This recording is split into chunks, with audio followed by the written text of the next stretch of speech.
Hello! So, time, distractions, and my mental battery all kind of got away from me today, so I did not manage to finish reading of Jade and Dragons by Amber Chen, which means this is part one of two. Part two will hopefully be coming out tomorrow, and it will go over the second half of the book and my final review and thoughts on the piece. I will tell you that I can't rate it yet, except that I really know I like what I'm reading, but this does have a mystery thriller element to it, which means I have to see how it ends before I can fairly review it, because for that type of book, a lot is riding on the ending. So, we're just going to get into it. This is my reading vlog and thoughts on the first half of the book, and like I said, we'll go over the rest of it tomorrow.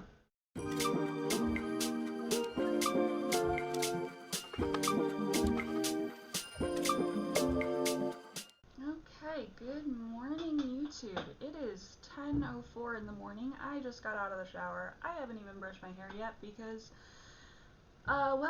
because this is just me.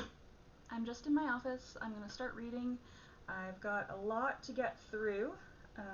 I am currently at, if my tablet will respond, location 623 out of 4,350.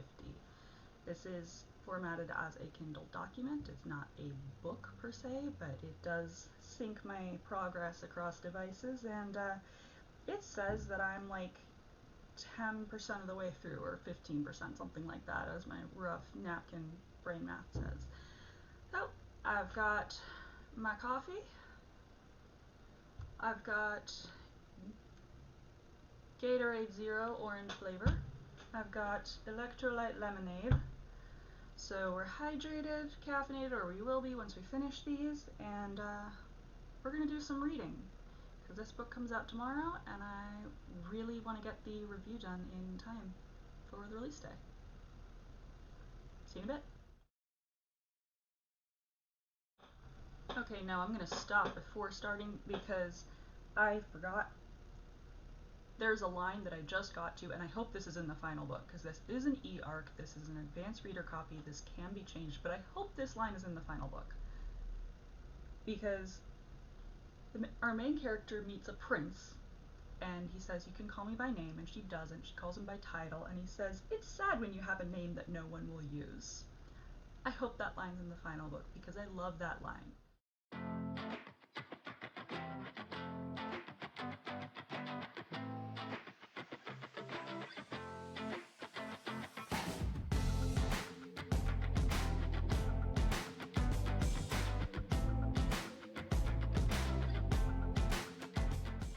Alright, I had to make a switch. I'm now reading from the actual NetGalley shelf app, because the formatting on the Kindle is a little broken in a way that is actually making it hard for me to stay immersed and keep visualizing the story as I go. There's a lot of line breaks that aren't where they should be, and weird characters, and this is actually formatted like the book. It just doesn't sync between devices, which is why I wasn't using it before, but it looks like for this book I'm going to need it.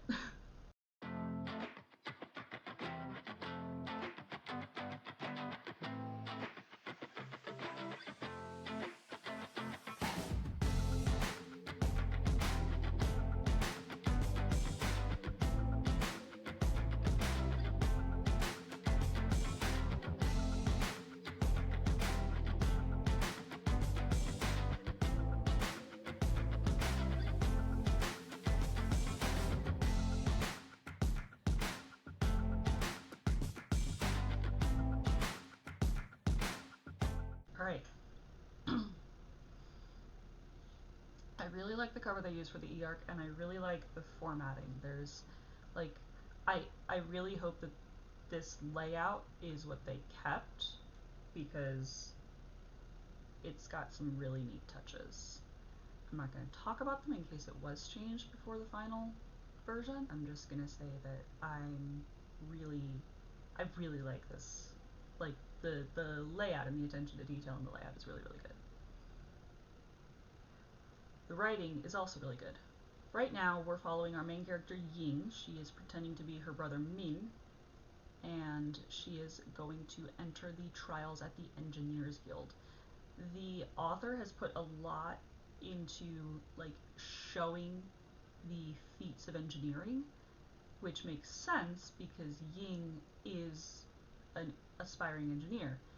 She designed her own combat fan that has metal ribs and has a round of darts that it can shoot out if she taps it, which is really, really cool.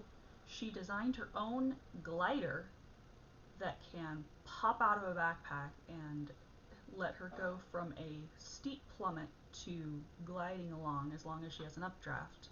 That's actually how the book starts, is she's testing out that glider. So that's not a spoiler or anything. But all of the details, anytime there is an invention, something to see, Ying looks at it. And so it makes sense for it to be detailed in the book every time it comes up. Like, here's the cogs that are turning, here's how you take this canister and you attach it, and then it shoots along a set of like slats, rails, that's the word I'm looking for, rails, or the tea is made by a variety of glass cylinders that are all held together. There's a bell on the side that's it's basically a timer, it's on a set of cogs too. Like, all these details. Again, this is an e-arc, so these could change, but they're another thing that I hope doesn't change. So that's kind of where I'm at. I really like all the details. I really like the interior layout. I am enjoying the book. I don't know if this is meant to be standalone or the first in the series. The synopsis kind of makes it sound like it's a standalone, but I'm not counting on that because it seems like every young adult book that comes out, and this is young adult, every single one of them is a first in duology or a trilogy.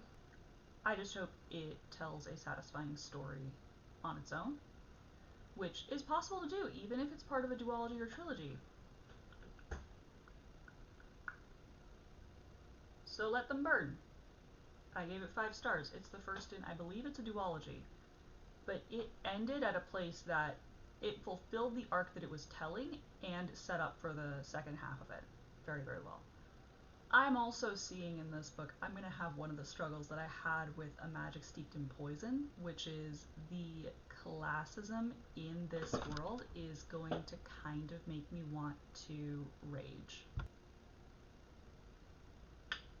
So we'll see how that one goes.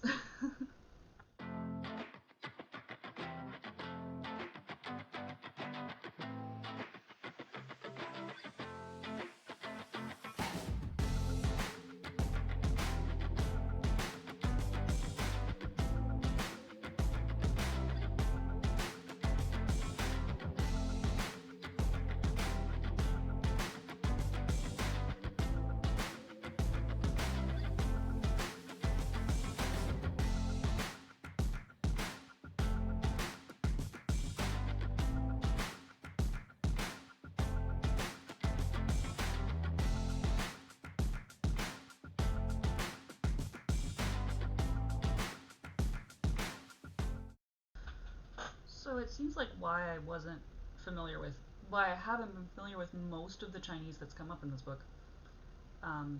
It's either specialized or it's from the Qing dynasty,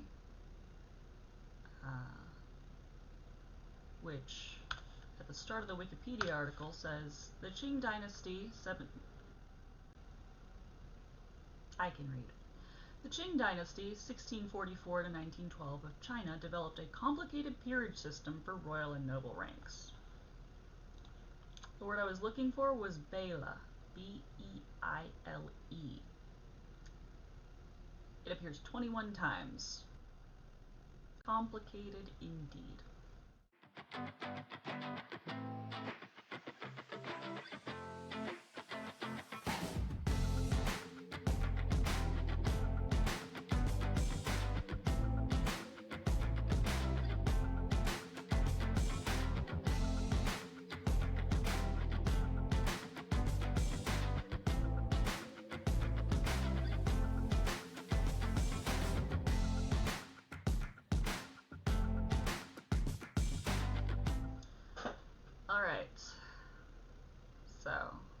finished my coffee.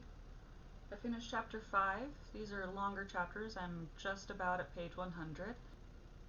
I got a little chilly, so swapped the jacket for a sweater that I'm probably going to pull the jacket over again.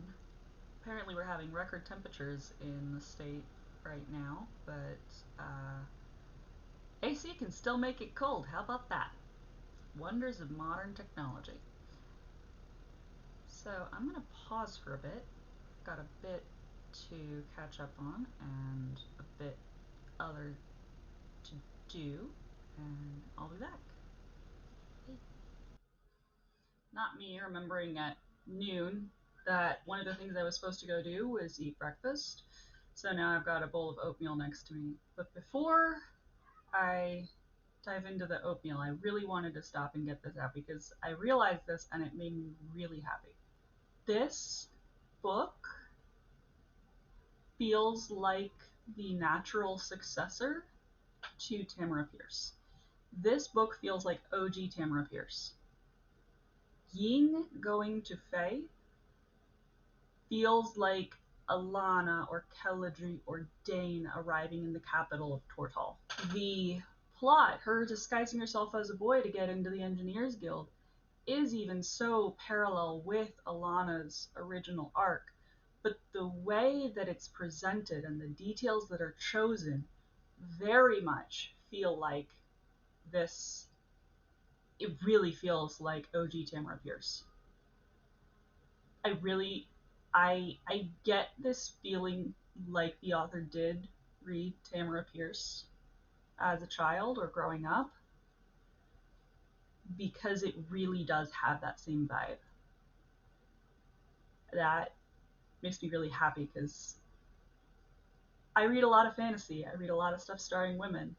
I haven't gotten that sense, which is funny because 10, 15 years ago, if you wrote a young adult fantasy starring a female character, it seemed like Tamara Pierce had to be the one to write your blurb.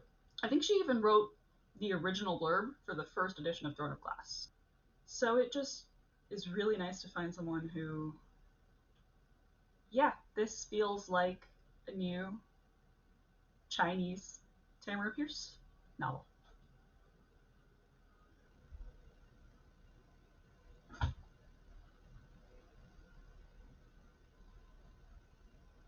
I just recorded an intro to a segment, a whole 20 minutes of reading vlog, and a recap, and my computer won't save it.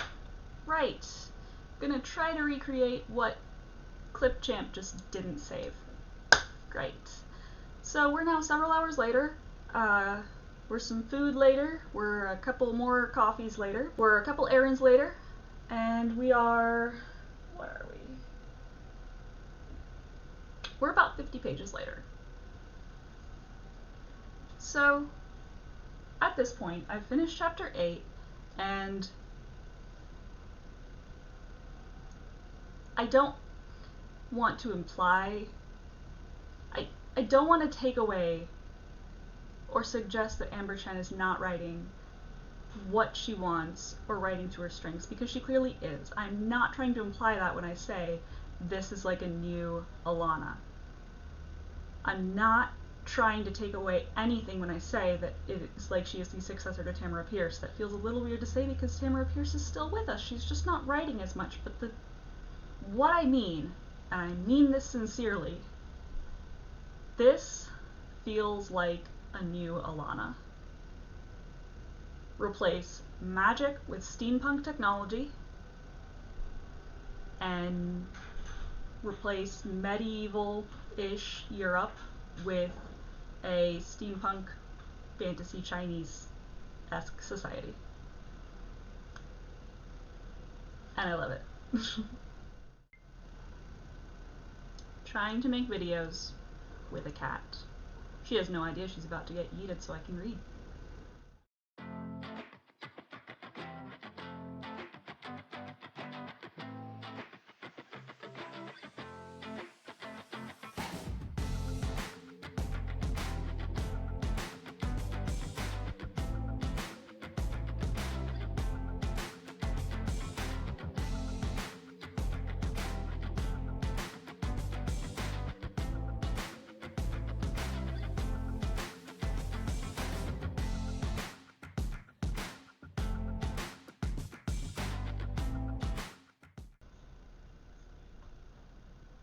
getting towards the halfway point. I might have to check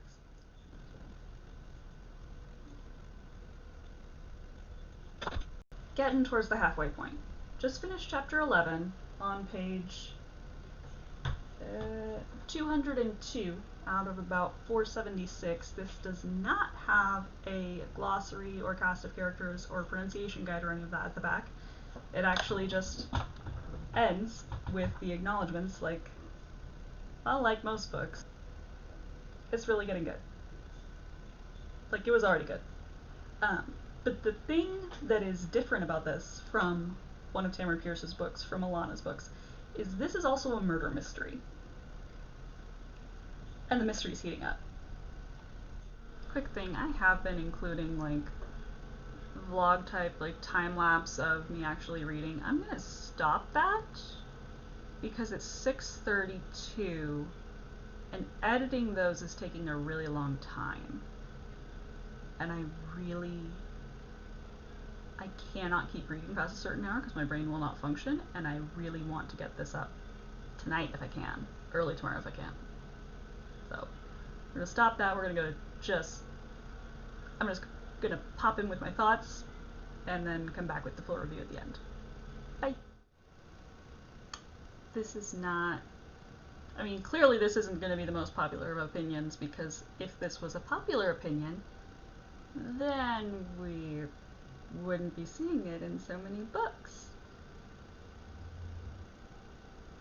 I'm really tired of the female protagonist meeting the love interest as the first connection she finds. I'm really tired of it. It's being done well here.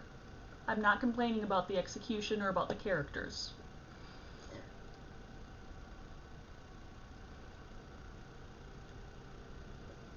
Ying meets Yu Yang very early in the book. Yu Yang is very quickly established as the love interest, which threw me for a little bit because in my head Ying was like 14 and he was like 20, but it turns out actually it's more like she's 16, he's 17. She just is a little more rambunctious than I'm used to from 16-year-olds. I feel like I kind of expect 16-year-olds to have lost a little bit of the adrenaline junkie, but she has just added more. I'm gonna be honest, I'm a little tired of that happening in young adult fiction. I would rather, like, I keep going back to Alana, but Alana met George, encountered him very early on, but he didn't become a real connection for a while.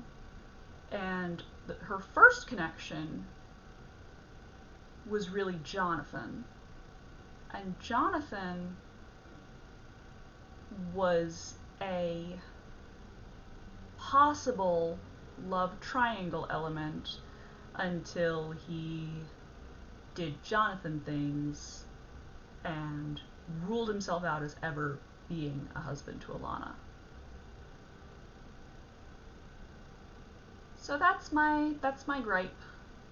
It applies to this book. It would apply to a book that was not written as well. This is written well, which is why it's mostly getting away with it, and I'm just going to chime in at this point to go, I'm so tired of it. That said, I've reached the point where I'm starting to take guesses on the murder mystery. I have a guess. I can't remember the character's name because he's only been referred to by title when he's on page. But I have a guess. So we'll see if I'm right. I still don't know if this is going to be standalone, by the way.